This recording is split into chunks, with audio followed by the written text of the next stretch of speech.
Karenanya juga saya sarankan untukmu yang sedang dalam kesusahan, anak-anakmu belum dapat hidayah dari Allah sehingga sholatnya masih berantakan atau masih tenggelam dalam dosa. Saya kesian sama ibu-ibu yang anaknya masih belum dalam jalan hidayah Allah SWT. Cobain Bu buat tagih doanya Nabi Muhammad untukmu dan untuk anak-anakmu. Alhamdulillah, wassalatu wassalamu ala Rasulillah Muhammad ibn Abdullah wa ala alihi wa sahbihi wa man walah. Subhanaka la ilma lana illa ma 'allamtana innaka antal alimul hakim. Rabbi shrah li sadri wa yassir li amri wahlul 'uqdatan min lisani yafqahu qawli. Amma ba'du. Mukjizat doa ini yang akan kita bahas pada hari ini. Doa ibadah yang luar biasa. Kita harus banyak-banyak berdoa. Saya sering bilang, jangan jadikan doamu hanya sekedar, sebab doa adalah semua yang kamu perlukan. Jangan cuman berdoa sedikit.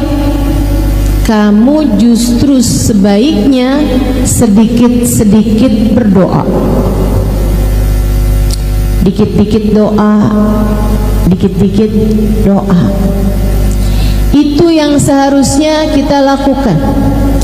Mencontoh manusia paling agung, baginda kita Nabi besar Muhammad.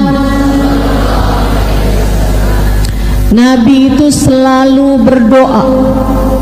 Nabi sering berdoa. Mohon maaf sebelum saya lanjutkan, kakak-kakak yang berdiri ini mau memastikan untuk tidak foto, tidak video. Betul ya? Sekarang gini aja, semua yang hadir nggak usah pakai dijagain, insya Allah nggak foto, nggak video. Betul? Betul, sepakat semuanya? Nah, jadi kakaknya biar nggak pada capek boleh duduk. Oke, ya. Silahkan duduk. Tahu-tahu pas habis selesai kajian nggak bisa jalan, pada kaku karena berdiri kelamaan. Baik ya, saudariku sekalian yang saya muliakan, Nabi Muhammad tuh begitu, selalu berdoa. Nabi Muhammad diam-diam berdoa. Nabi Muhammad berdoa dalam diam dan diam-diam berdoa. Nabi Muhammad banyak doanya sebab beliau sedikit-sedikit berdoa. Ngelihat orang soleh ibadah, Nabi Muhammad doa, ya Allah terimalah ibadahnya. Melihat orang yang ahli maksiat, Nabi Muhammad berdoa, ya Allah karuniakanlah taubat padanya. Nabi Muhammad pernah kecurian sendal. Jadi rupanya maling sendal itu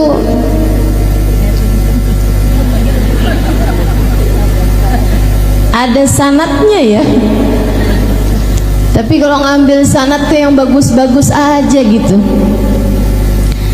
Maling sendal, Nabi kehilangan sandalnya di suatu tempat. Begitu tahu sandalnya hilang, dan teman-teman, Nabi itu nggak kayak kita punya beberapa pasang sendal. Sendal ke pasar lain, betul?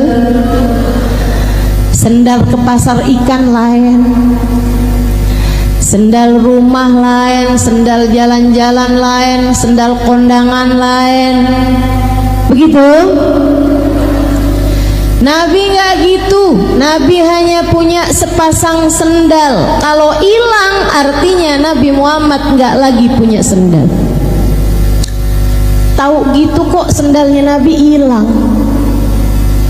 Begitu Nabi Muhammad menyadari, tahu bahwa sandalnya hilang, beliau berdoa, ya Allah jika yang mengambil sandal saya adalah orang yang gak punya sandal, berkahilah sandal saya pada kakinya. Doain Nabi. Kalau yang ngambil orang miskin nih yang gak punya sandal, ya Allah biarin pas tuh sandal sama kakinya, bikin awet jadi berkah terus. Ya Allah, jika yang ngambil sandal saya adalah orang yang punya sandal, orang yang mampu, yang bahkan mungkin sandalnya lebih banyak daripada sandalnya Nabi, ya Allah jadikanlah ini dosa terakhir yang dia lakukan, karuniakanlah taubat kepadanya. Nabi kita Muhammad sallallahu alaihi wasallam doa, terus doa. Lihat apa aja doa. Lihat anak kecil didoain, lihat orang tua didoain. Doa buat istrinya didoain, buat sahabatnya didoain, buat umatnya didoain.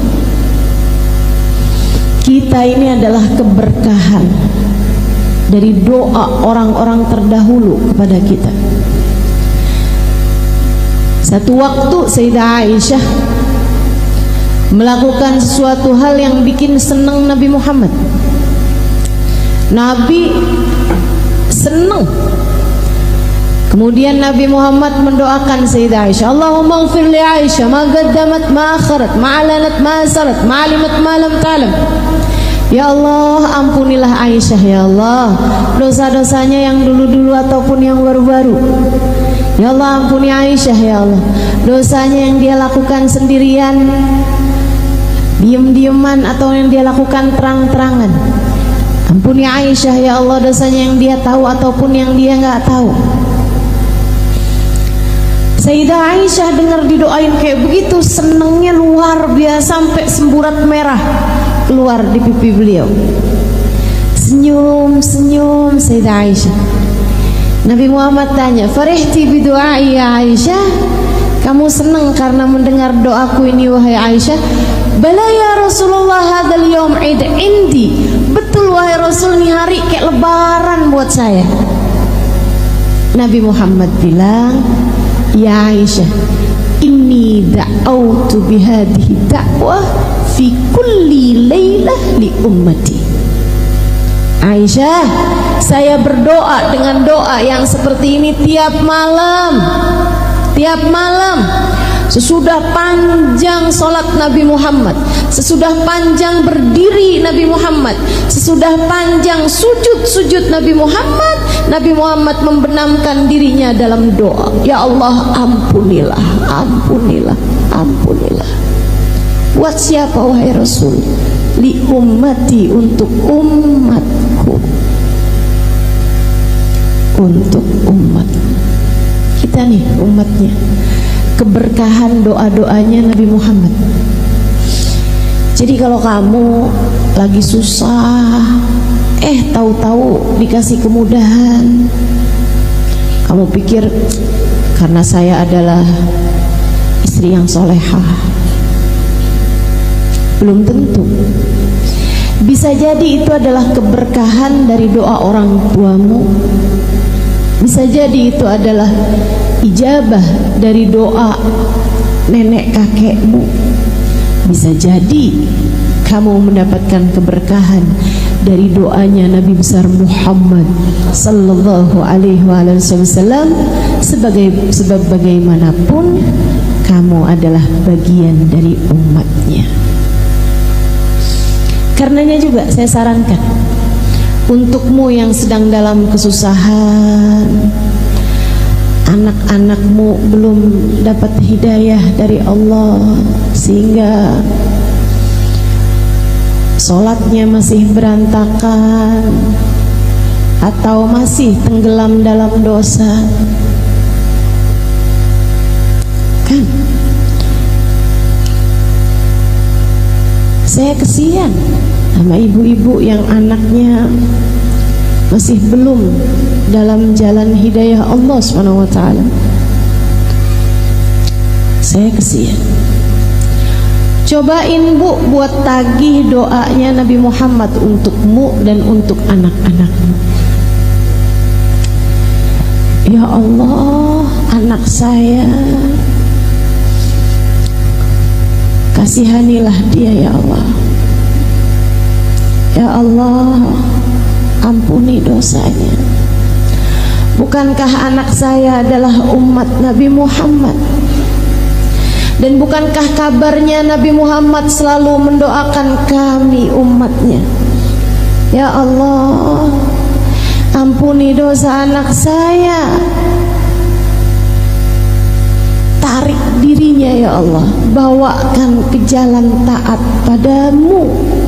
Jangan biarkan ia tenggelam dalam dosa dan kemaksiatannya. Kami mohon padamu ya Allah, sebab kami umat Nabi Muhammad. Kami tahu Nabi Muhammad banyak mendoakan kami. Tagih doa Nabi Muhammad kepada Allah Subhanahu wa ta'ala untukmu, untuk insya Allah. Hal penting buat kita lakukan dalam hidup yaitu selalu berdoa, sampai jadi kayak mukjizat gitu doa itu, sampai kayak jadi sesuatu hal yang kita kira nggak bisa, kalau dengan doa tuh jadi bisa. Bu, saya ini orang kampung, bapak saya bukan ulama, ibu saya bukan ulama, orang di sekeliling saya nggak ada yang mondok pesantren. Zaman saya masih kecil dulu, sepupu saya nggak ada yang mondok pesantren. Diawali oleh kakak saya, kemudian saya memutuskan untuk pondok pesantren juga. Saya nggak pernah menyangka bahwa kemudian Allah Subhanahu wa ta'ala akan menyibukkan saya dalam jalan dakwah ini. Tapi saya merasa bahwa apa yang sedang saya lakukan saat-saat ini adalah merupakan ijabah doa dari orang-orang terdahulu yang telah mendoakan saya.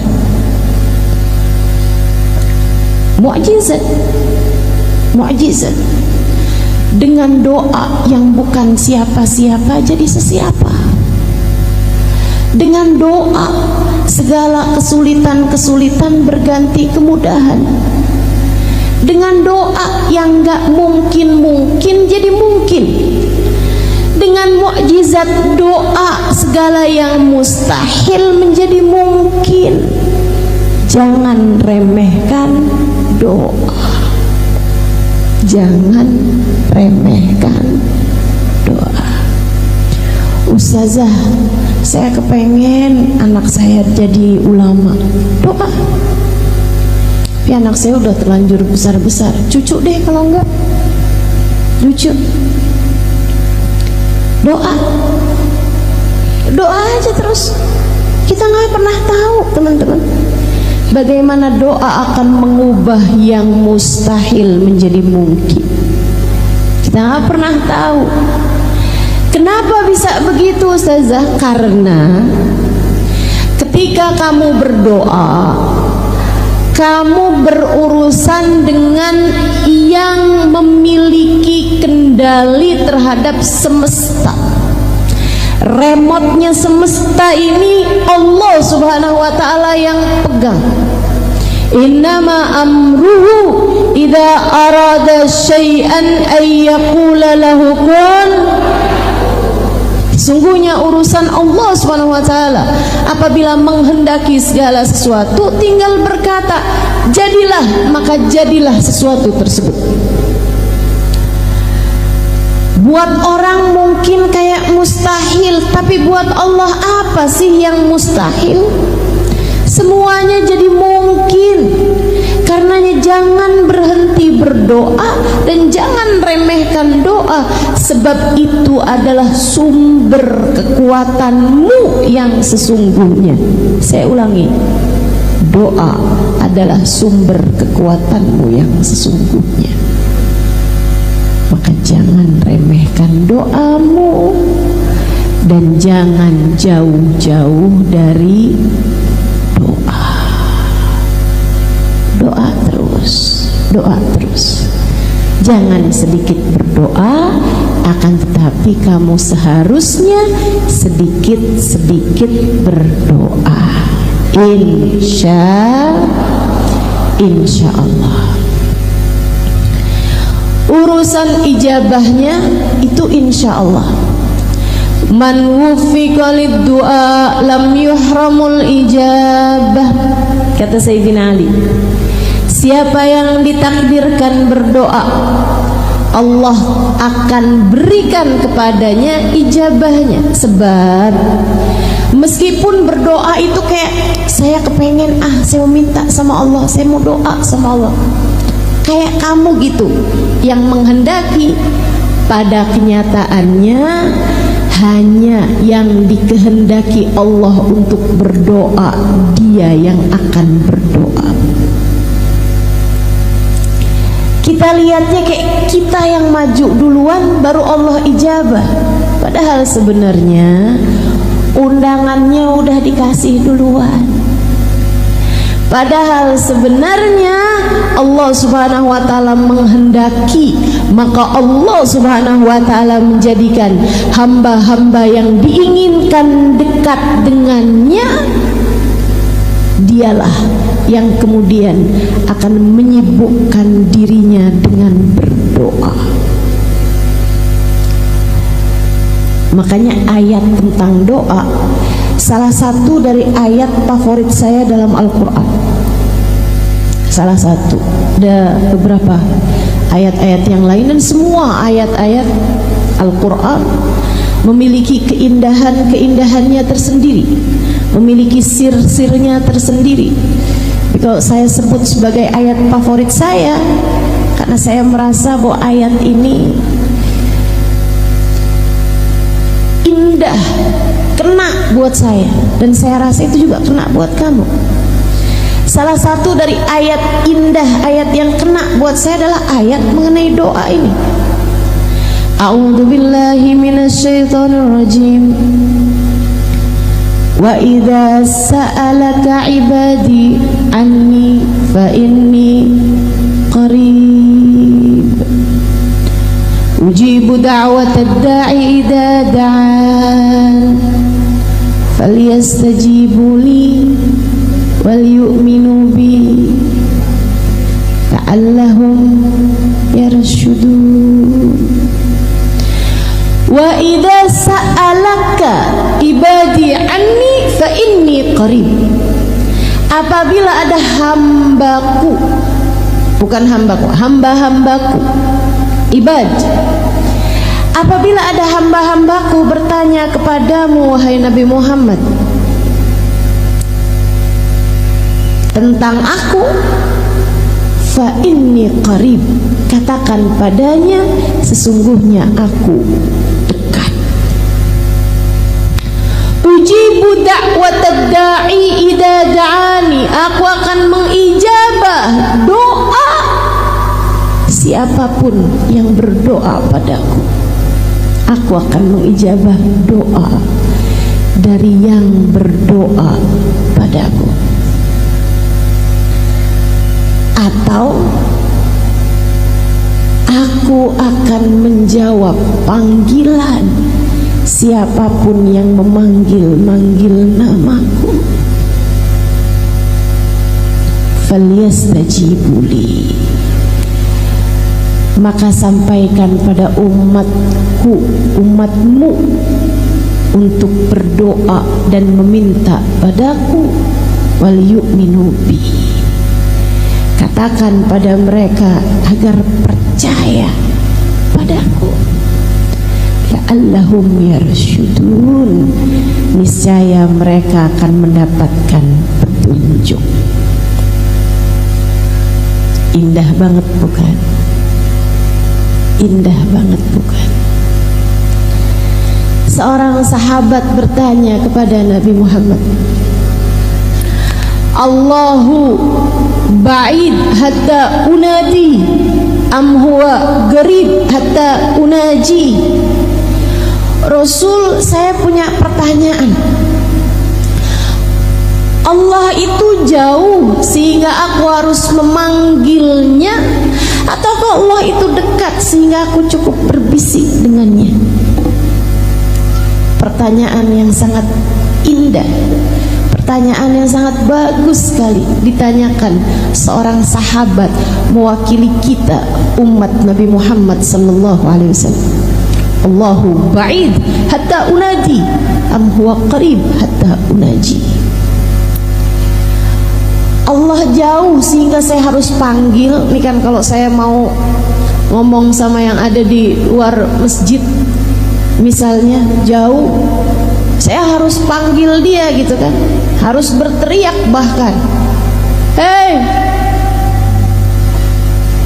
misalnya kalau saya sebut namanya karena jauh, saya harus memanggilnya, saya harus berteriak memanggil namanya.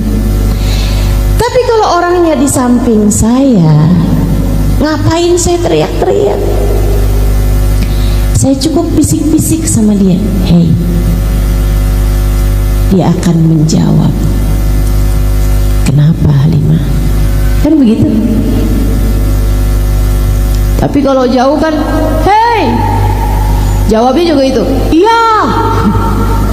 Jauh. Tapi kalau dekat kan, hei, dia akan jawab, iya. Nabi Muhammad diem, ditanya begitu. Bukan karena Nabi Muhammad nggak tahu jawabannya, tapi Nabi Muhammad punya adab sama Allah SWT yang lebih besar daripada apapun. Nabi itu sama Allah adabnya luar biasa. Nabi takut menjawab sesuatu hal yang sebenarnya ada jawaban yang lebih tepat gitu. Gitu ya. Itu Nabi Muhammad yang punya ilmu aja, ilmunya udah punya, udah tahu, udah dikasih sama Allah SWT. Kalau ditanya tuh nggak asal jawab, atau bahkan nggak langsung jawab. Kalau teman-teman juga gitu, seharusnya kita nih jadi umatnya juga kayak gitu. Kalau kamu nggak tahu jawabannya, jangan asal jawab. Ustazah Halimah orang mana sih? Orang Tasik.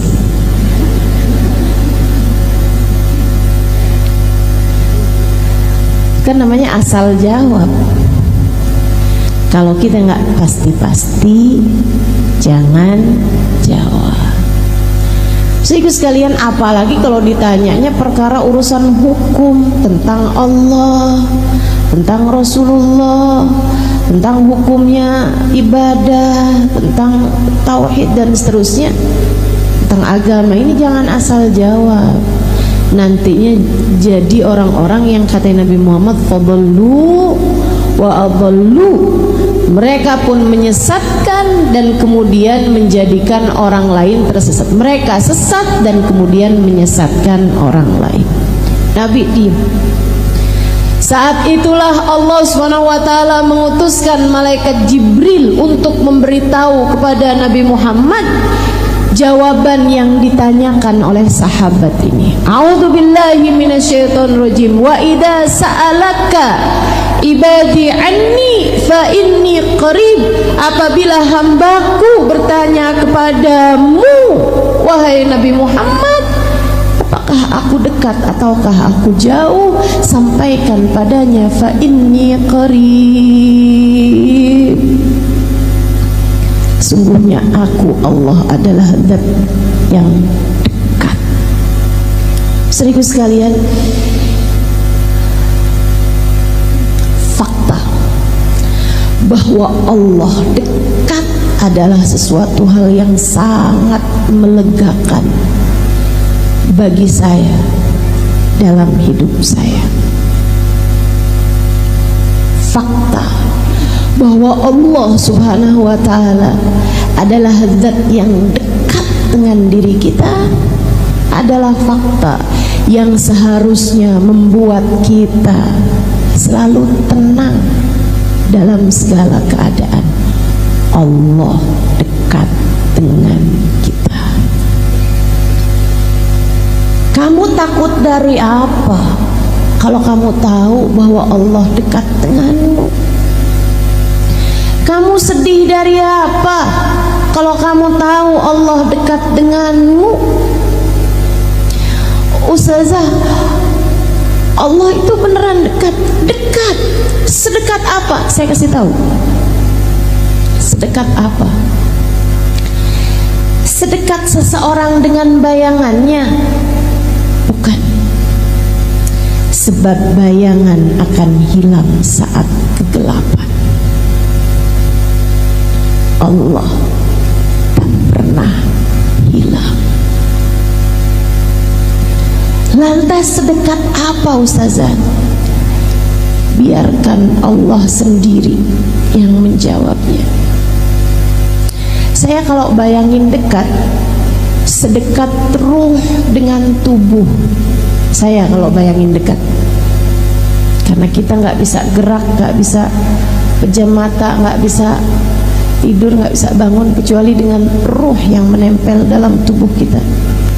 Tapi teman-teman, ruh dengan jasad terpisah ketika datang kematian. Ketika orang lagi koma, lagi pingsan, nah itu ruhnya tuh pisah dari jasad. Bahkan ketika orang tidur, itu rohnya pisah dengan jasad. Makanya begitu bangun tidur kita bilang alhamdulillahilladzi ahyana ba'dama amatana ilaihin nusyur. Ya Allah, terima kasih Engkau kembali menghidupkan aku setelah sebelumnya Engkau mematikan aku. Hanya kepadamu lah aku kembali. Sebab kalau kita tidur tuh pisah rohnya dari jasad kita. Enggak terlalu dekat ternyata jasad dengan ruh. Allah menceritakan tentang kedekatan. Ini karena saya senang belajar, makanya saya jadi banyak tahu. Allah ketika menceritakan tentang kedekatan Allah dengan kita hambanya, lihatlah, bacalah, dengarkanlah bahasa Allah Subhanahu wa taala. Kata Allah Subhanahu wa taala, "A'udzu billahi minasyaitonir rajim wa nahnu aqrabu ilaihi min hablil warid." Sesungguhnya aku Allah lebih dekat dengan hambaku daripada ia dengan detak nafasnya sendiri, daripada ia dengan detak nadinya sendiri. Sebab detak nadi tak akan berpisah denganmu. Saat kamu tidur, nadimu tetap berdetak. Saat seseorang pingsan, nadinya tetap berdetak. Bahkan saat seseorang koma, nadinya tetap berdetak. Justru dari kebersamaan detak nadi tersebut itulah para dokter mengkonfirmasikan kehidupannya. Wa nahnu aqrabu ilaihi min hablil warid. Aku lebih dekat dengan hambaku daripada ia dengan detak nadinya sendiri. Saya mudahkan untukmu. Ingat-ingat terus, Allah lebih dekat denganmu daripada kamu dengan detak nadimu sendiri. Allah lebih dekat dengan saya daripada saya dengan detak nadi saya sendiri. Nggak ada yang lebih dekat dengan kita daripada kita dengan Allah. Ustazah, tapi kok saya sering lupa sama Allah? Ya kamu.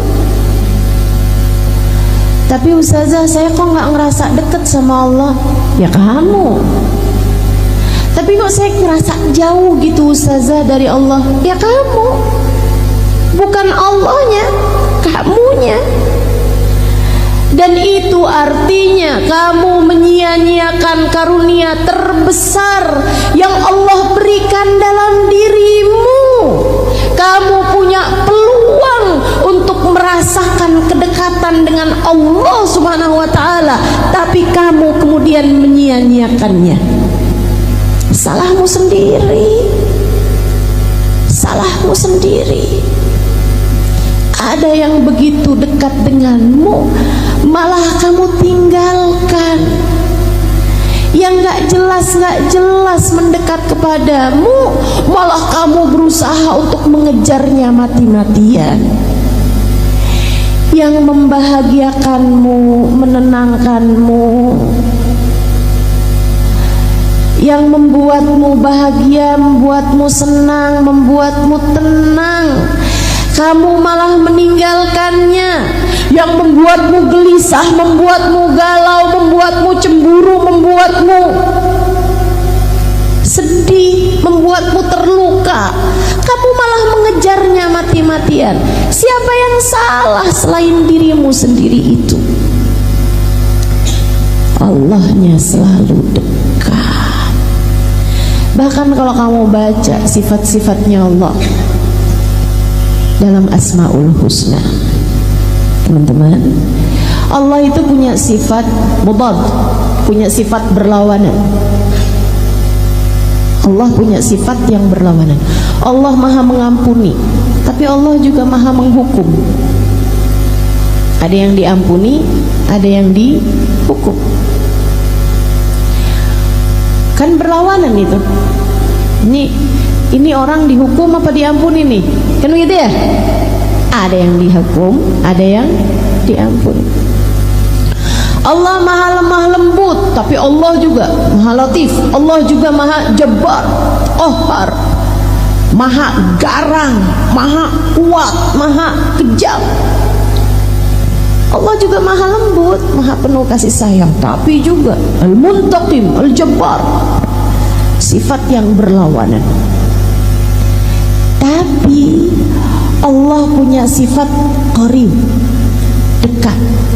Dan silahkan baca Asmaul Husna dari awal hingga akhirnya, tak akan kamu dapati Allah menyebut dirinya dengan ba'id, jauh, gak ada. Artinya Allah tidak pernah jauh darimu. Artinya Allah selalu dekat denganmu.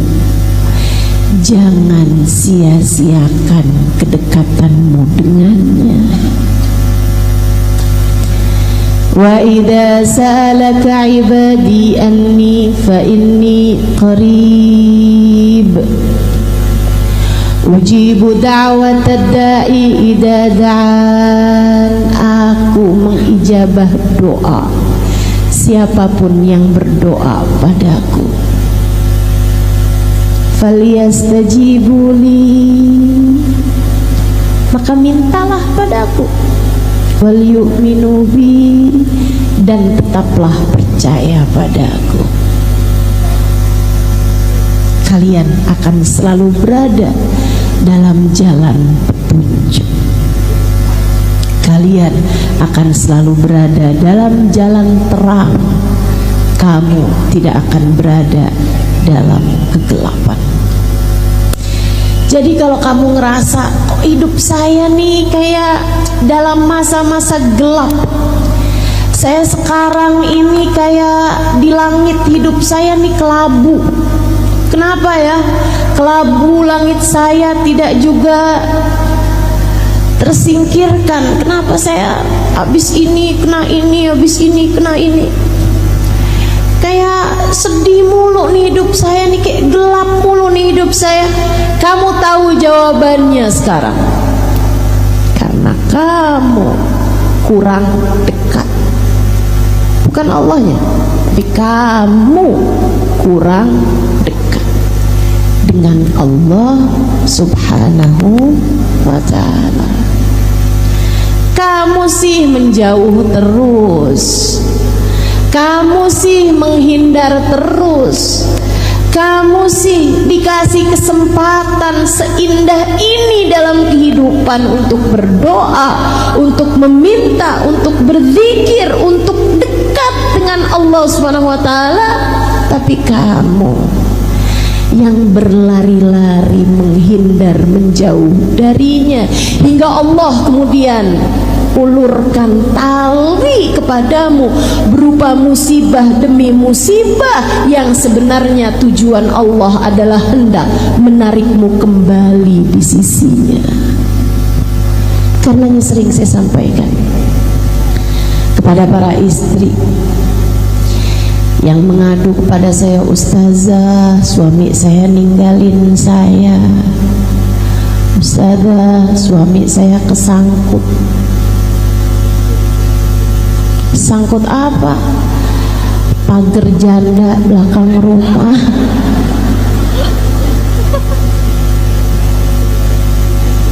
Ustazah, anak saya ninggalin saya.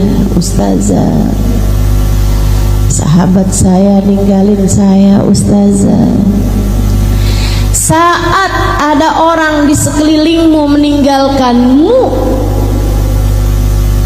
itu adalah tali yang Allah Subhanahu wa taala ulurkan untukmu, karena kamu selama ini selalu kepengen kabur mulu dari Allah Subhanahu wa taala. Pernah lihat ada ibu-ibu sholat di Masjidil Haram atau Masjid Nabawi, ibu-ibu Arab sholat Masjidil Haram, Masjid Nabawi, bawa anaknya umur 2 tahunan gitu, yang belum bisa diomongin. Kalau umur 3 tahun, 4 tahun masih bisa diajakin ngobrol. Biasanya kalau umur 2 tahunan kan belum tuh bisa diajakin ngobrol, tapi udah bisa jalan, udah bisa lari. Itu kan paling susah dijagain. Tapi ibunya kepengen sholat, apa yang dia lakukan?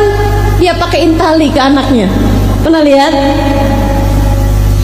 Itu setiap kali anaknya rada jauhan ditarik sama dia.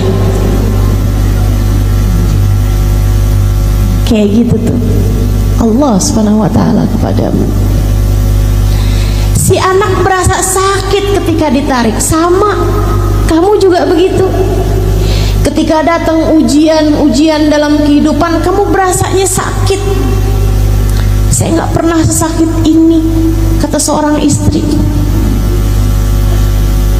yang suaminya berpaling hati darinya, sampai dia udah mulain baca-baca obat-obatan untuk meracuni diri. Saudariku sekalian yang saya muliakan, berasanya sakit, Allah kemudian narik dia, seret, sakitan dia.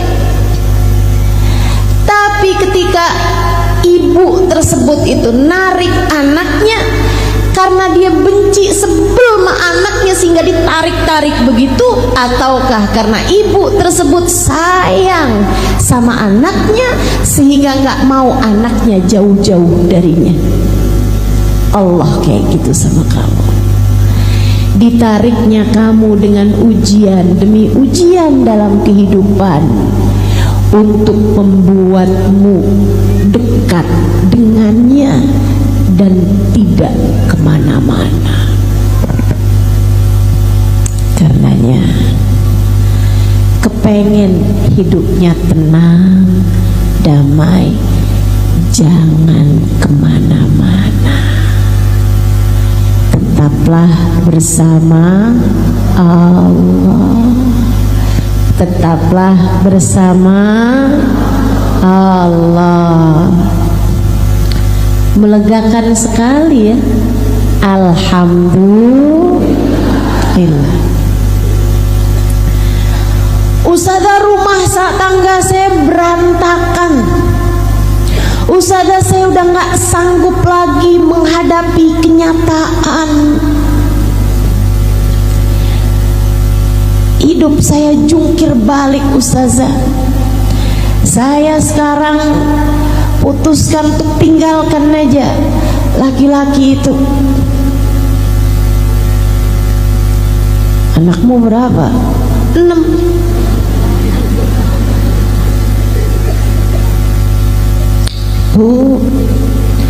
Orang berumah tangga tuh ada setannya.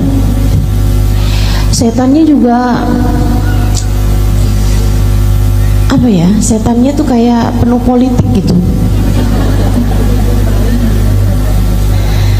Dia tuh punya banyak cara gitu. Dan namanya setan kan. Setan kan nggak ada ceritanya cara yang kayak gini haram. Ya setan emang ngerjain yang haram-haram. Jadi kalau kamu demen banget sama yang haram-haram, artinya kamu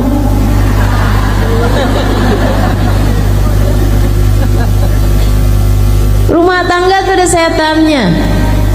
Tahu namanya? Ya tuh pada kenal. Orang kalau lagi pacaran, setannya tuh berusaha untuk deketin hingga terjadi perzinaan kalau lagi pacaran. Tapi kalau udah menikah, setan ganti visi misi. Setan itu terjadi penyerahan jabatan ketika seseorang menikah. Gitu kan? Nih, tugas saya udah selesai. Katanya setan yang ngajakin zina. Sekarang dia udah nggak zina lagi tuh, suami istri. Kalau melakukan hubungan intim kan udah nggak zina lagi. Nih, tugas saya udah selesai. Sekarang tugas kamu udah sini. Oke, siap. Nih, job desk kamu dibuka, memisahkan pasangan suami istri dengan segala macam caranya. Politik tahu semua dia. Dari membuat istrinya cemburuan, sehingga setiap kali suami buka WhatsApp, istrinya matanya panjang banget itu. Ngelihat di jarak 2 meter 3 meter kelihatan.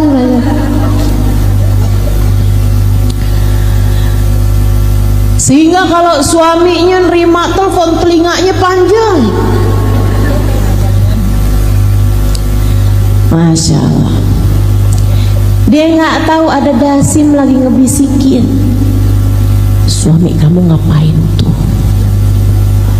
Suami kamu lagi ngobrol sama siapa tuh? Kelihatannya kayak ketawa-ketawa gitu dia. Ya Allah. Sedang ada yang bergerilya dalam rumah tangga kita.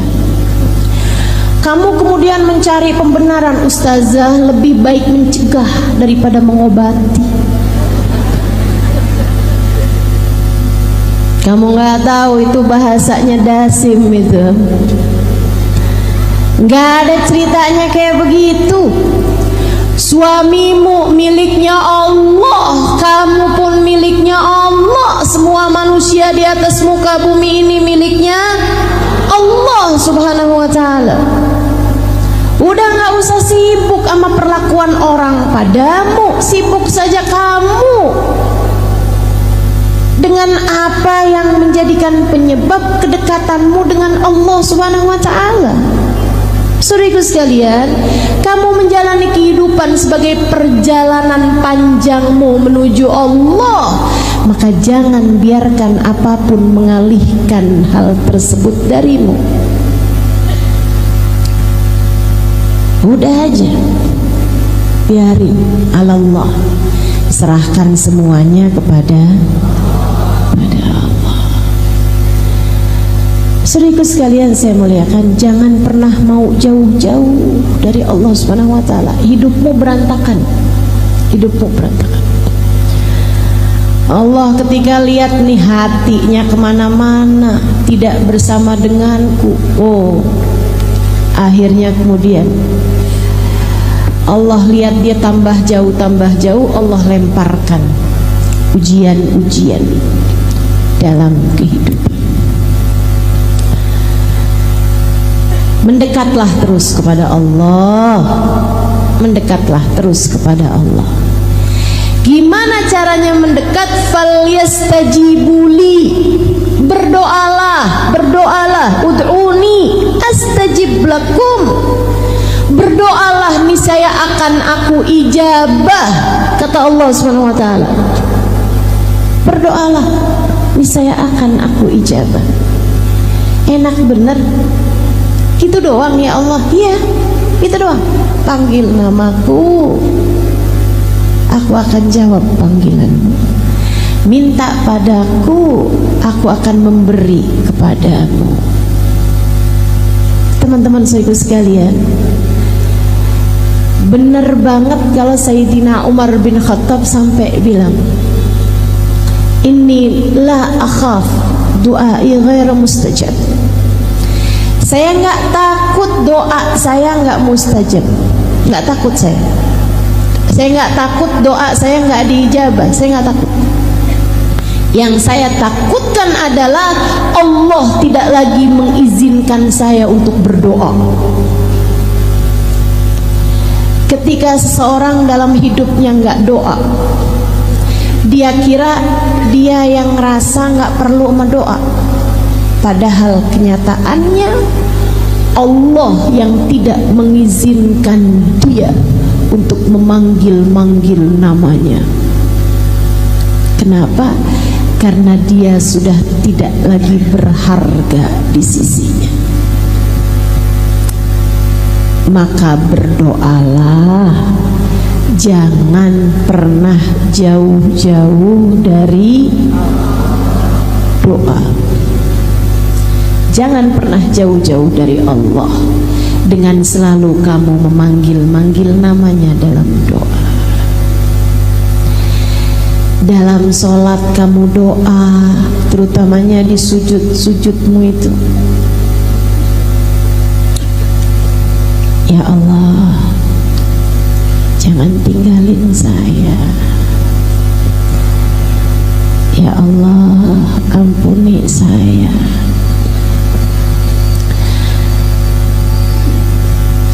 Habis selesai sholat, doa. Angkat tanganmu, minta padanya. Habis zikir, doa. Minta apa yang kamu mau. Kata Nabi Muhammad, orang kalau habis selesai sholat nggak doa, itu kayak orang habis kerja belum nerima bayarannya udah jalan. Sayang, kamu punya doa mustajab, kenapa nggak kamu pakai dulu, ambil gajinya, ambil bayarannya, berdoalah. Kalau perlu sebelum kakimu bergerak, sebelum pindah posisi duduk, doa dulu.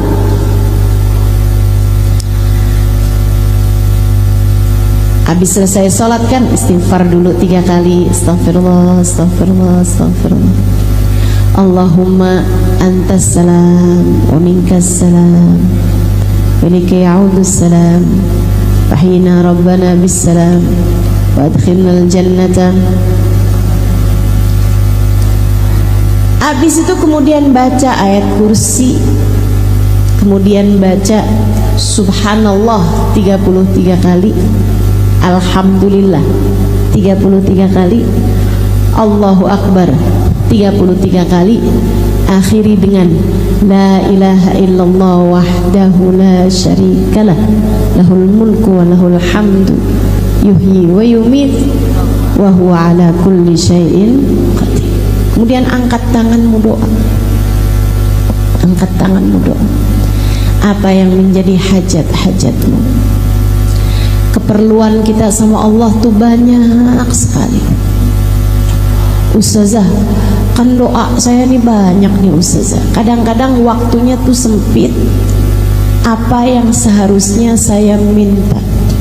Kalau dalam keadaan sempit, apa yang seharusnya kita minta? Seorang bertanya kepada syekhnya, seorang ulama terkemuka, ya syekh, apabila sempit waktuku untuk berdoa, sementara itu adalah waktu doa yang mustajab. Misalnya lagi bisa cium hajar aswad, kan gak bisa lama-lama tuh. Itu saya doanya mesti minta apa syekh? Kalau saat-saat waktunya sempit, sementara saya pengen punya banyak doa, tuh apa yang mesti saya minta sama Allah? Syekh tersebut menjawab, nak, mintalah ampunan. Mintalah. Kenapa gitu, Syekh? Sebab kalau seseorang sudah mendapatkan ampunan, sudah diampuni, artinya dia sudah diterima. Kalau sudah diterima, Allah tahu kebutuhannya, Allah akan memenuhinya, bahkan tanpa perlu lagi meminta. Paling penting buat kita minta adalah ampunan. Bukan berarti yang lain gak penting, tapi paling pentingnya, nomor satunya buat kita minta nih adalah ampunan. Jadi kalau kamu tanya, Ustaz, apa yang paling perlu buat kita minta? Nomor satunya adalah ampunan. Kenapa gitu? Yang ngaca aja, dosanya banyak kok, ngerasa gak perlu ampunan tuh gimana? Ada di sini yang dosanya dikit? Ayo nih, angkat tangan, cung. Ada di sini yang dosanya dikit? Nggak ada. Ada yang kurang dikit, Ustazah, dosa saya. Kayaknya udah kebanyakan semua nih dosa-dosa kita ini. Emang bener tuh yang disampaikan Nabi Allah Adam alaihissalam. Rabbana zalamna wa illam taghfir lana wa tarhamna lanakunanna minal khasirin. Ya Allah, kami telah banyak berbuat dosa, kami telah membolimi diri kami. Ya Allah, jika Engkau tidak ampuni, jika Engkau enggak sayangi, hancurlah kami ya Allah. Jika Engkau tidak sayangi, jika Engkau tidak ampuni, hancurlah kami ya Allah. Kayak hal pertama yang harus kita minta kepada Allah adalah ampunan. Ya Allah, tolongin saya, ampuni saya ya Allah. Tolongin saya, ampuni saya ya Allah. Perlu, saya rasa, untuk dilakukan, terutama buat yang nggak pernah kerjain ini. Cari waktu sepimu, cari waktu yang kamu sendirian, mandilah, mandi taubat. Habis selesai mandi seluruh tubuh, saat mandi itu kamu juga sambil bilang, ya Allah, andai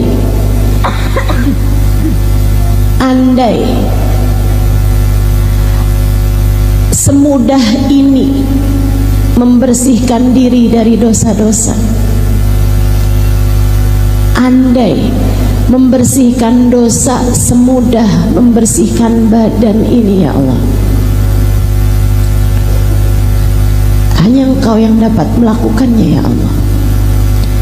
Bersihkan diri saya dari dosa-dosa sebagaimana saya membersihkan diri saya dari kotoran-kotorannya. Habis itu sholat, tentu saja sesudah handukan segala macam ya. Masa mesti diceritain kayak gitu? Ustazah, tadi kan mandi terus sholat, Ustazah. Sholatnya nggak pakai mukena? Ya itu nggak usah diceritain, kita semua tahu lah. Sholat 2 rakaat, usolli sunnatat taubah rakaatain lillahi ta'ala. Sholat 2 rakaat. Usahakan jauhkan dulu HP, pastikan keadaannya tenang. Karena bagaimanapun kamu lagi khusyuk gitu, terus tiba-tiba kedengaran dari HP kamu Shopee,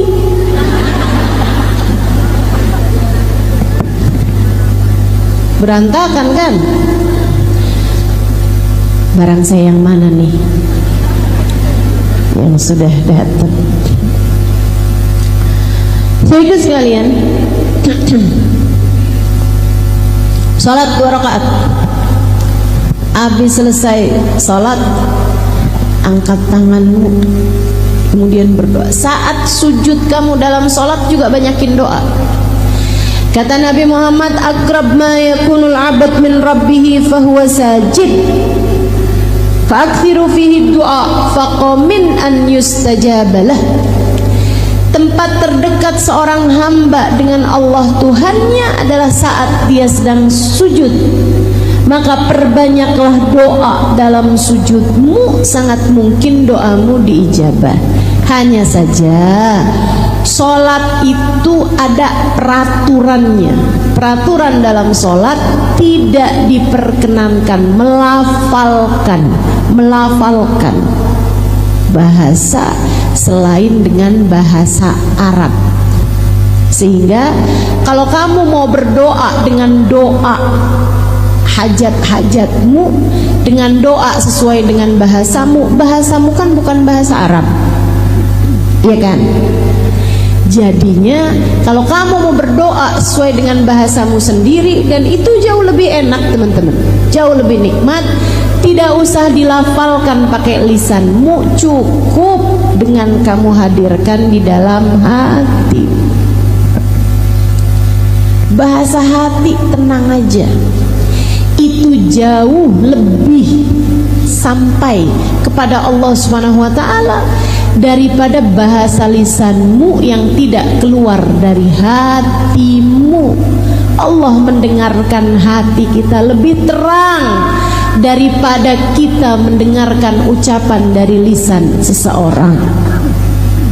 Wa asirru qaulakum aw ijharu bih, kata Allah dalam Al-Qur'an, wa asirru qaulakum aw ijharu bih innahu alimun bidati sudur. Mau kamu kerasin suara kamu, mau kamu pelanin suara kamu, Allah tahu apa yang ada di dalam hati seseorang. Jadi saat sujud doa, tapi nggak usah diomongin. Ya Allah ampunin saya, ya Allah dosa saya memang udah banyak banget dosa, ya Allah. Nggak usah diomongin, dalam hati aja. Ya Allah, lihatin saya, ya Allah, saya hambamu, maafkan selama ini dosa udah begitu banyak saya terjang, ya Allah. Saya datang padamu memohon ampunan, ya Allah. Ampunilah segenap dosa-dosa saya yang saat ini sedang berada dalam kekalutan hubungan rumah tangga, yang saat ini sedang berada dalam keadaan darurat karena saldo sudah minta maaf, diminta maafin nomor rekening. Mohon maaf, saldo Anda sudah habis. Saudariku sekalian yang saya muliakan, yang saat ini sedang dalam keadaan sempit kehidupannya, sempit hatinya, atau yang saat ini sedang merasa, ya Allah sakit kok terus-terusan begini ya, cobain, kerjain yang saya sampaikan padamu ini. Mandi taubat, sholat taubat. Kemudian sesudahnya, nih dengerin saya, kamu ingatin dosa kamu sama Allah. Ingat-ingatin dosa apa aja yang selama ini udah kamu kerjain. Ustazah malu, kamu udah ngerjainnya dulu, ya nggak apa-apa, sekarang ingetin dulu.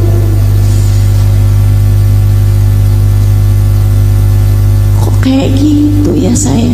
Ya itu kamu tuh emang berantakan hidupmu, betul? Berantakan hidup kita, betul? Inget-ingetin dosa kamu.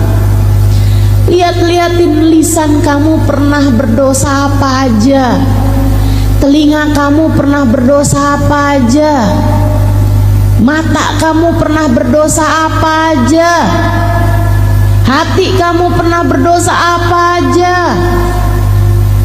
Banyak diantaranya yang merupakan dosa-dosa besar.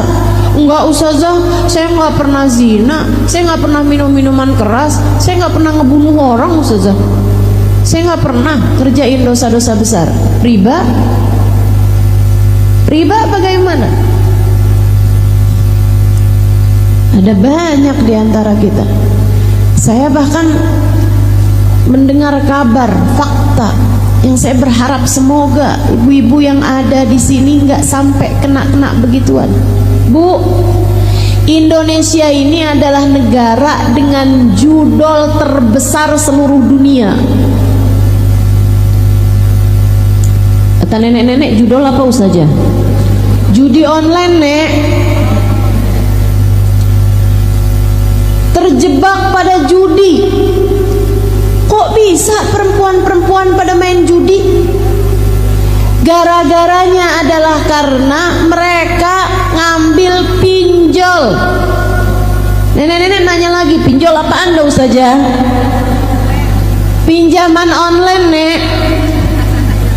Cuman naroin foto KTP, habis itu kemudian dia tinggal nulis dia mau berapa duitnya, dikirimkanlah duitnya sama pihak pinjaman online tersebut, dikirimin 1 juta.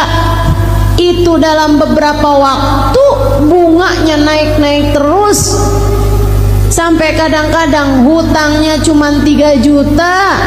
Akhirnya kemudian berbunga bisa sampai belasan juta karena nggak kebayar-bayar. Kamu pikir itu bukan dosa besar?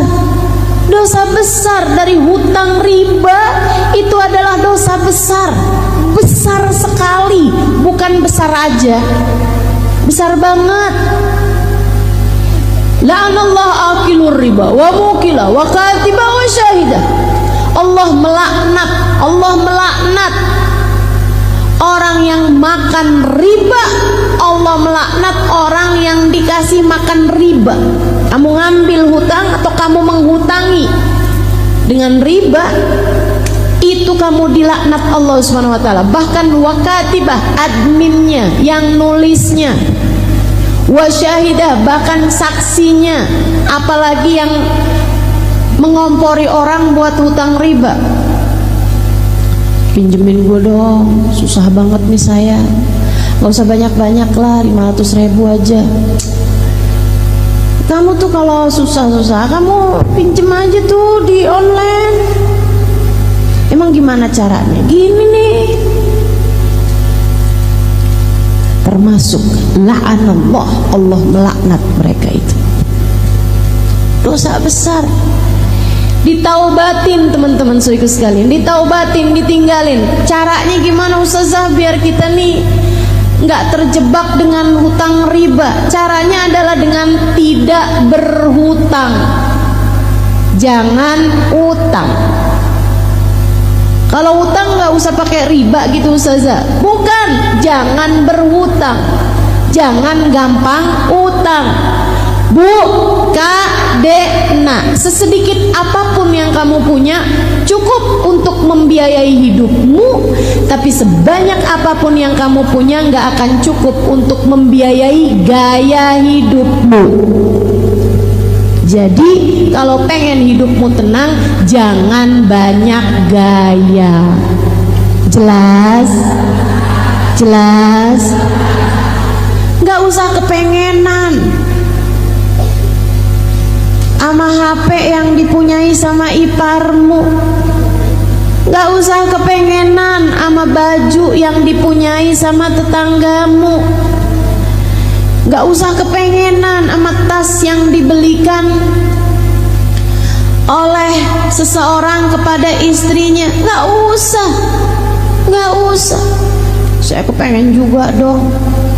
Gak punya, akhirnya ngutang. Ada yang pengen ngawinin anaknya, seadanya aja Bu, seadanya aja. Gak usah pakai segala ngutang-ngutang. Akhirnya kemudian habis selesai ngawinin, datang pulalah debt kolektor, nagih utangnya. Ada yang begitu di sini? Mana orangnya coba? Mau lihat saya. Ya Allah, ya Allah, jangan begitu. Yang qanaah sama apapun yang Allah Subhanahu wa taala bagi-bagikan. Sisanya kalau lagi kepengen apapun, angkat tangannya aja, doa. Ibu-ibu, doa itu ajaib luar biasa. Betapa Allah Subhanahu wa ta'ala memberi kepada kita seringkali bahkan dari arah yang tidak kita sangka-sangka. Kita hanya perlu untuk selalu berdoa. Habis kamu ingetin dosa-dosa kamu ingetin rahmatnya Allah padamu, kenikmatan yang telah Allah Subhanahu wa ta'ala berikan padamu. Walaupun kamunya berdoa, walaupun kamunya berdosa, tapi Allah Subhanahu wa ta'ala masih mengizinkanmu untuk berdoa, masih membiarkan iman dalam hati kamu. Bukan hal kecil. Perhatikan saya. Pernah nggak kamu sebel sama seseorang sampai kamu nggak mau lihat mukanya? Pernah nggak kamu sebel sama seseorang sampai kamu nggak mau dengar suaranya? Pernah? Allah persis kayak gitu. Allah kalau benci sama seseorang, Allah nggak izinkan dia buat sholat. Dia pikir dia yang nggak mau sholat, padahal Allah yang nggak mau dia menghadap kepada Allah, sebab Allah tak lagi berkenan melihat dia. Dia pikir dia nggak doa, percuma saya doa, saya nggak mau doa lagi, saya mau berhenti berdoa, saya nggak lagi mau berdoa. Dia pikir dia nggak mau doa, padahal Allah yang tidak mau mendengar suaranya, memanggil nama Allah SWT. Allah tak lagi berkenan. Karenanya saat kamu selesai sholat taubat, kamu bilang, ya Allah, besar dosa-dosa saya, tapi Engkau masih juga berkenan untuk membiarkan saya sujud padamu. Engkau masih berkenan untuk membiarkan saya menyebut-nyebut namamu, memanggil namamu. Terima kasih ya Allah, maafkan saya ya Allah, maafkan saya ya Allah. Abdukal abi raji' ilaik, ya Allah, saya hambamu yang selama ini kabur darimu, saya kembali kepadamu ya Allah, terimalah saya. Kemudian mulailah kamu menyebut-nyebut nama Allah, memanggil-manggil nama Allah. Nggak usah pakai yang lain-lain, yang gampang aja, diajarkan sama para ulama. Ada di dalam kitab I'anatul Talibin ala Syarhi Fathul Mu'in. Mulailah dengan kamu menyebut nama Allah, memanggil nama Allah. Kamu panggil begini nih, ya Allah, ya Allah, ya Allah. Tiap kali kamu sebut namanya, kamu hadirkan dia di dalam hatimu. Kamu berdoa padanya, ya Allah, jangan tinggalkan saya. Lisanmu menyebut, ya Allah.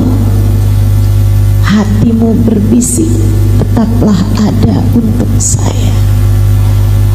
Ya Allah, pandanglah saya dengan pandangan kasih sayang. Ya Allah, tetaplah ada untuk saya ya Allah. Ya Allah, ampuni dosa saya ya Allah. Ya Allah, sayangi saya ya Allah. Ya Allah, nasib saya ada dalam genggaman-Mu ya Allah. Ya Allah, jika Engkau tidak menyayangi saya, hancurlah saya ya Allah, binasalah saya ya Allah. Terus kamu sebut namanya 70 kali, 100 kali, seenakmu menyebut namanya. Kemudian akhiri dengan selawat kepada Nabi Muhammad. Saudaraku sekalian, ada adab-adab dalam berdoa. Diantaranya adalah yang disebut Nabi Muhammad, awalilah doamu dengan salawat padaku, akhirilah doamu dengan salawat padaku, karena salawat padaku pasti diterima sama Allah. Masakah Allah terima depan belakangnya dan ditolak tengah-tengahnya? Jadi awali doa dengan bersalawat, akhiri pula doa dengan salawat. Kemudian ada lagi adab-adabnya berdoa. Salah satunya yang Allah sebut dalam Al-Quran, doa jangan cuman minta dunia. Ada banyak diantara kita tuh yang kalau doa mintanya dunia melulu. Bahkan lebih kerucut lagi, doanya cuma minta duit melulu. Ada tuh yang begitu. Di sini ada apa enggak? Kamu orangnya? Silahkan angkat tangan, hadirkan doamu. Minta apa yang jadi doamu? Ya Allah, duit ya Allah. Duit yang banyak ya Allah. Usaha saya ya Allah biar jalan bagus ya Allah.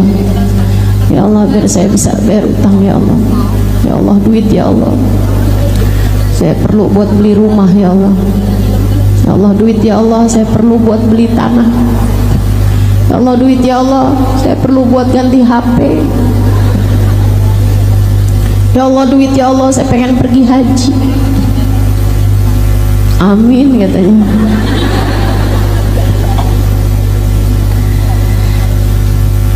Ibu, bahkan urusan haji itu bukan cuma urusan duit. Saya dulu haji bayarnya cuma 4 juta. Berangkatnya dari Yaman.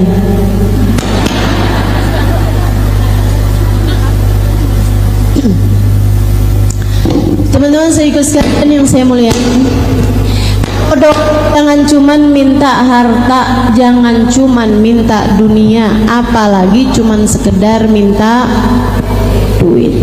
Malu sama Allah. Enggak malu apa? Malu Bu, saya sih malu. Malu sama Allah Subhanahu wa Ta'ala. Ada banyak hal-hal besar yang kita perlukan. Kok cuman yang diminta duit aja? Disindir sama Allah dalam Al-Quran. A'udzu billahi minasyaitonir rajim. Wa minhum man qala rabbana atina fid dunya falaysa lahu fil akhirati min khalaq. Wa minhum man qala rabbana atina fid dunya hasanah wa fil akhirati hasanah wa qina adzaban nar ulaika lahum nasibum mimma kasabu wallahu sari'ul hisab. Kata Allah, ada tuh hamba-hambaku yang kalau doa tuh tiap angkat tangan mintanya, ya Allah kasih buat dunia saya, ya Allah kasih buat dunia saya, ya Allah saya minta duit, ya Allah saya minta jodoh, saya minta sehat, semuanya dunia. Ustazah minta kesehatan dunia juga. Sesuatu hal yang tidak kamu bawa mati artinya dunia, artinya untuk dunia. Semua yang gak kamu bawa mati akhirnya untuk dunia. Saya tanyain, kalau kamu mati suami kamu ikut bawa masuk dalam kubur apa enggak? Enggak. Kalaupun kamu mau narik dia ke dalam kuburan, dianya nggak mau.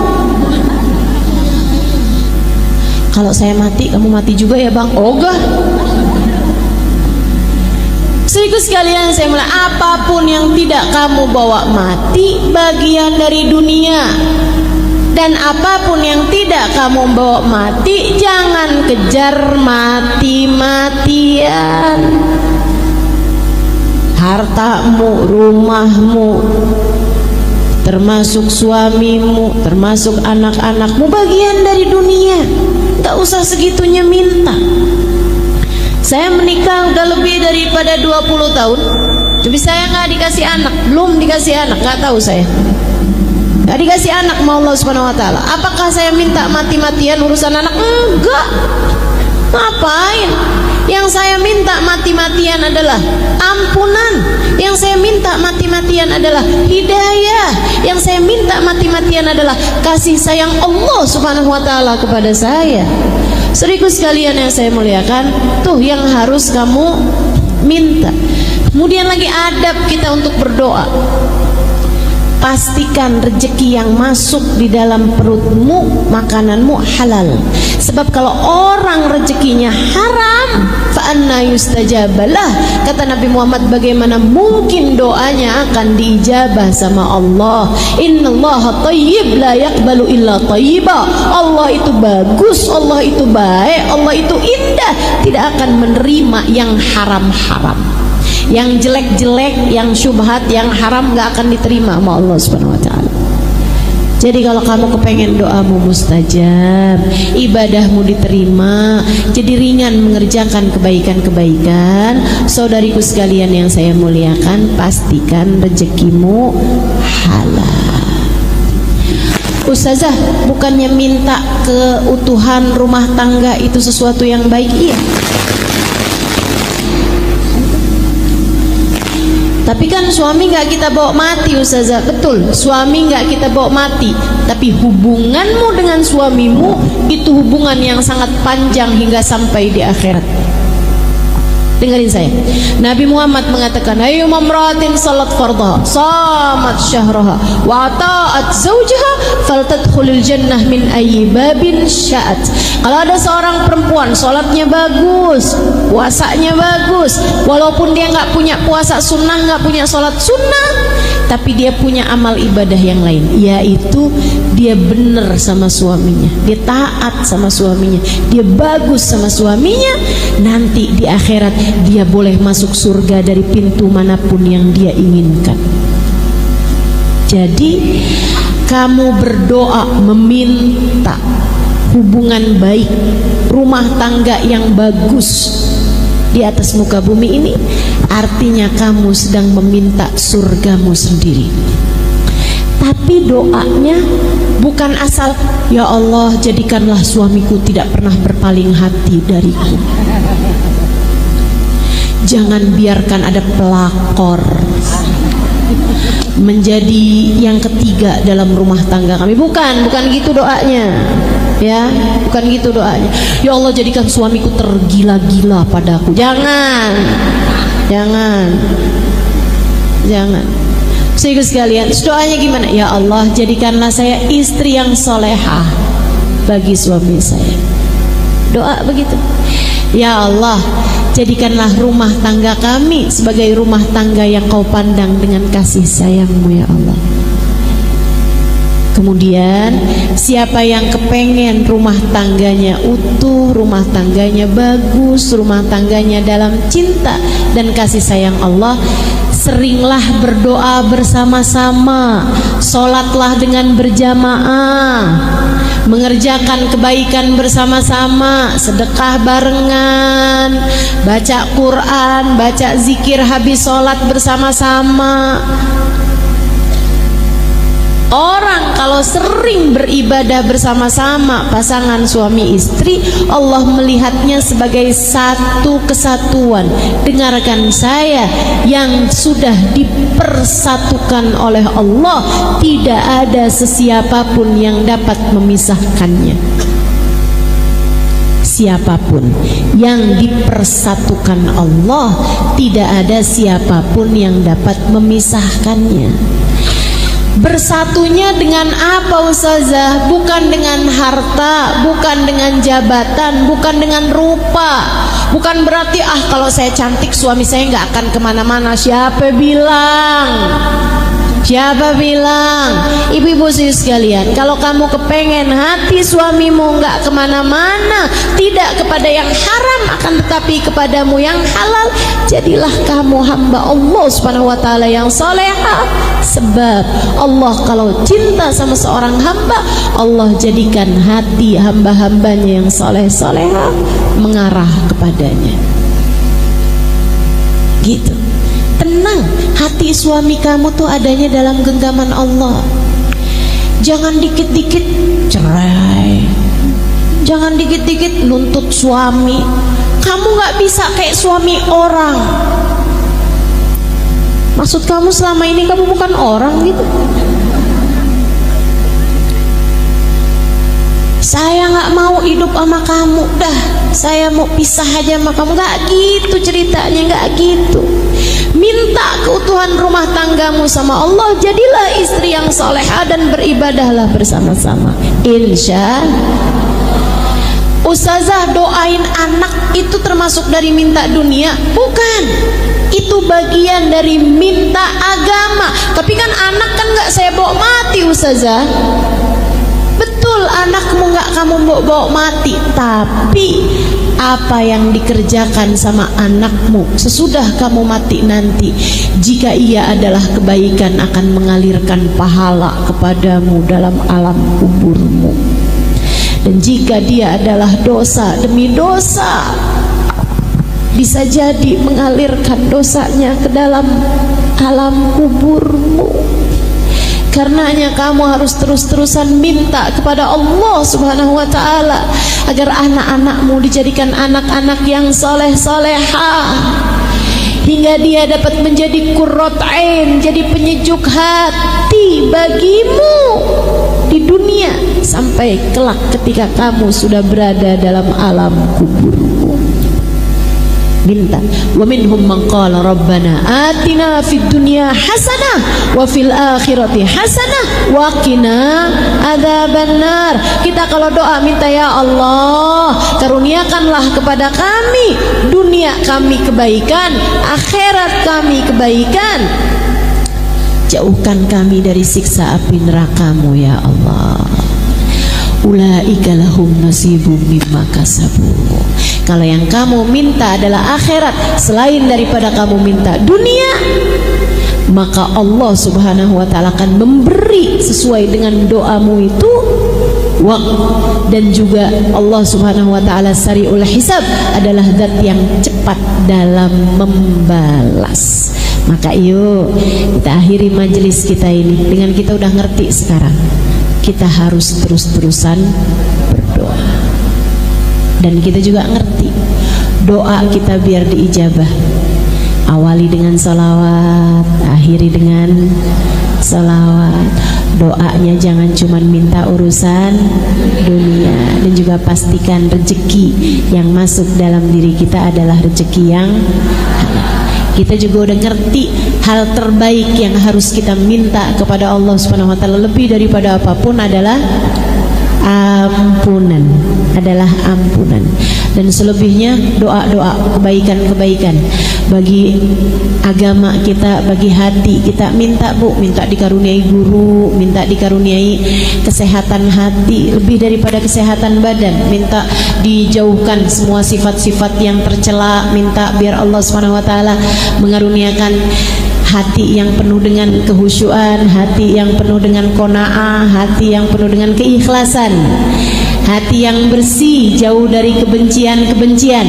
Kita minta pada Allah Subhanahu wa ta'ala, semoga Allah senantiasa memandang kita dengan pandangan kasih sayangnya. Ala hadhihi niyyah wa bikulli niyatin salihah jami'ah syamilah. Saya doakan semoga yang sudah berumah tangga, rumah tangganya dijaga Allah, rumah tangganya dipelihara Allah. Yang hadir di sini semoga yang jadi istri yang salehah. Suamimu semoga Allah jadikan suami yang saleh. Yang sudah punya anak semoga anak-anaknya dijadikan anak-anak yang saleh-salehah, bawa kebaikan dan kebahagiaan bagimu dunia hingga akhirat.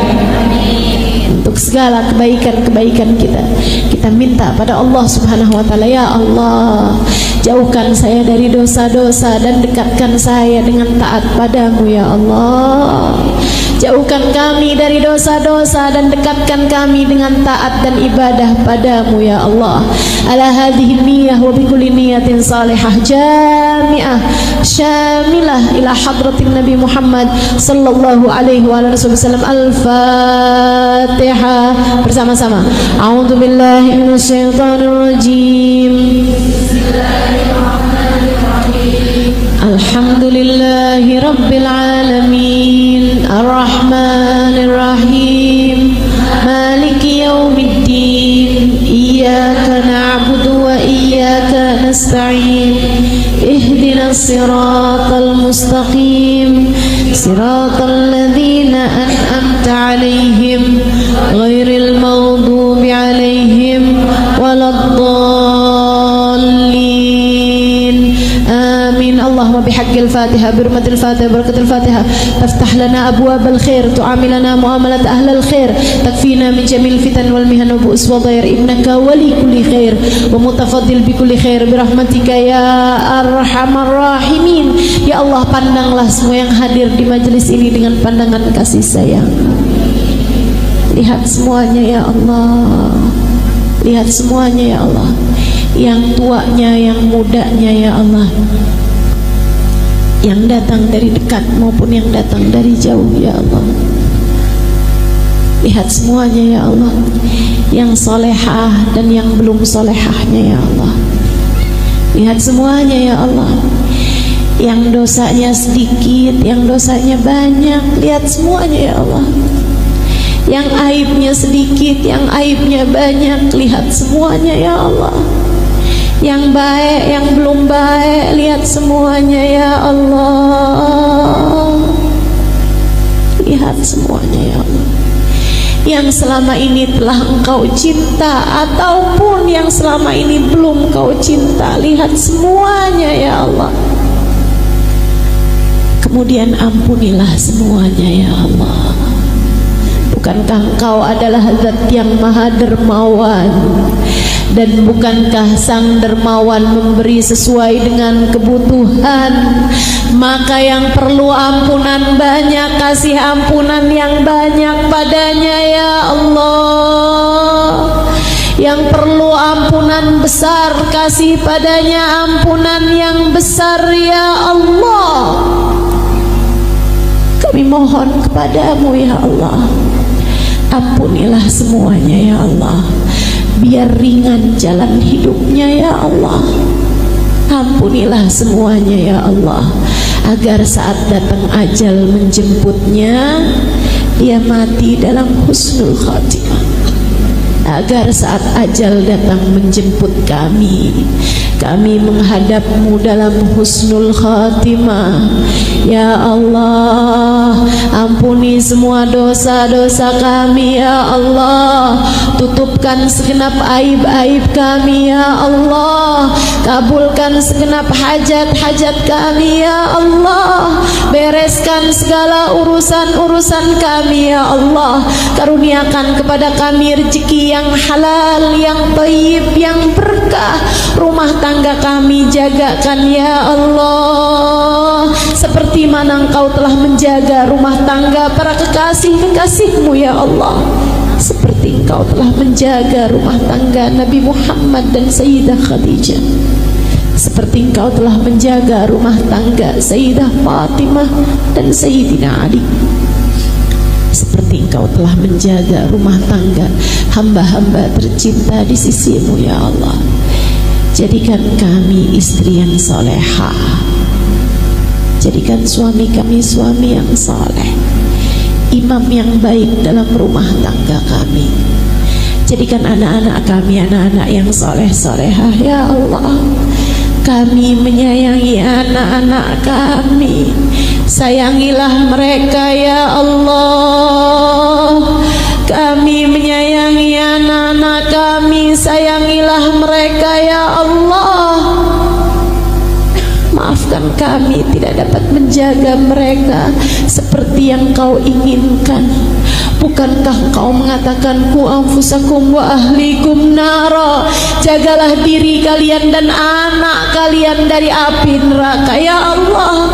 Jangankan menjaga anak-anak kami, menjaga diri kami sendiri saja terkadang kami gagal melakukannya. Karenanya kami mohon padamu ya Allah, jagakanlah kami, jagakan anak-anak kami ya Allah. Jaga kami, jaga